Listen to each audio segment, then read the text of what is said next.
Rajasthan Royals Mumbai Indians మధ్య సోమవారం జరిగిన మ్యాచ్లో సొంతగడ్డపై రాయల్స్ తొడగొట్టగా ముంబై జట్టు ప్రతీకారం తీర్చుకోవడంలో ఫెయిల్ అయ్యి పాయింట్స్ టేబుల్లో తమ స్థానాన్ని మరింతగా సంక్లిష్టం చేసుకుంది. ఈ గెలుపుతో 14 పాయింట్స్ సాధించి రాజస్థాన్ జట్టు టేబుల్లో అగ్రస్థానాన్ని నిలబెట్టుకుంది. ఇక రాజస్థాన్ జట్టు జోరు చూస్తుంటే ఈ ఏడాది తమని ప్లే ఆఫ్ వెళ్లకుండా ఆపడం ఎవరి తరమయ్యేలా కనపడడం లేదు. మరోవైపు టాప్ 2లో కోల్కతా, టాప్ 3లో హైదరాబాద్ కూడా పటిష్టంగానే ఉన్నాయి.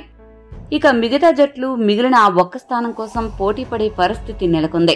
చెన్నై జట్టు ప్రస్తుతం 4వ స్థానంలో ఉన్నప్పటికీ ఆ జట్టు కూడా గెలుపోటములతో ఊగిసలాడుతోంది. ఇక ముంబై నిన్న ఓడిపోవడంతో ఆ జట్టు ప్లే ఆఫ్ పరిస్థితి ఎలా ఉందో ఇప్పుడు చూద్దాం. ముంబై ఆడిన 8 మ్యాచ్ల్లో 3 గెలిచి 4 ఓడిపోయారు. ప్రస్తుతం ఆ జట్టు చేతిలో 6 పాయింట్స్ ఉన్నాయి. ఇంకా 6 మ్యాచ్లు మిగిలి ఉన్నాయి. కాబట్టి అప్పుడే మనం ముంబై ప్లే ఆఫ్స్ నుండి అవుట్ అని చెప్పలేం. ముంబై జట్టు మిగతా వారితో సంబంధం లేకుండా ప్లే ఆఫ్స్ కి వెళ్లాలి అంటే వారు మిగిలిన అన్ని మ్యాచ్ల్లో కనీసం 5 మ్యాచ్లు గెలిచి నెట్ రన్ రేట్ ని మెరుగుపరుచుకోవాలి. అప్పుడు వారు 16 పాయింట్స్ కి చేరుకుంటారు. కానీ ఈ క్రమంలో ఆ జట్టుకి చెన్నై, లక్నో, ఢిల్లీ జట్ల నుండి గట్టి పోటీ ఎదురవనుంది. మరి వారందరినీ దాటుకుని ముంబై ప్లే ఆఫ్స్ కి వెళ్లగలుగుతుందా? మీ అభిప్రాయాన్ని కామెంట్ చేయండి.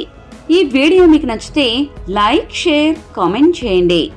మరిన్ని స్పోర్ట్స్ అప్డేట్స్ కోసం మా ఛానల్ ను సబ్స్క్రైబ్ చేసుకోండి.